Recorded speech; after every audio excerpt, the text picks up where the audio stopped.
ललिता, किती पुढचा विचार करतेस तू? हो, करावाच लागतो. कुणाकुणाला उत्तर द्यायचे माहितीये ना तुम्हाला. बर, बघू, करू काहीतरी. उद्याचा साखरपुडा तेवढा पार पडू. मी सांगते काय करायचं ते. तू आता काहीही सांगू नकोस. उद्याची सोय झाली की नाही बस. तुमच्या ह्याच बोलण्यामुळे ना ही वेळ आली आपल्यावर.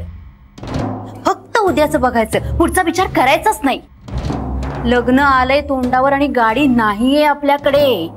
ठीक आहे, ठीक. सांग, तुझं काय म्हणणं काय? क्षीरसागरांनी 5 लाखाचा चेक दिलाय ना, लाखभर संपले असतील त्यातले. बाकीचे पैसे उरलेत, एखादी मोठी गाडी बुक करा. लग्नात विघ्न नको यायला. गाडी बुक करा ठीक आहे, पण डिलिव्हरीच्या याला हार्ड कॅश रोख रक्कम लागते. ती कुठून आणणार होत आपण? सगळं होईल तोपर्यंत तुम्ही गाडी बुक करा. काय कळतंय का मी काय सांगते ते? हो हो, सगळं तुझ्या मनासारखं होईल. तू जरा शांत राहा, प्लीज शांत.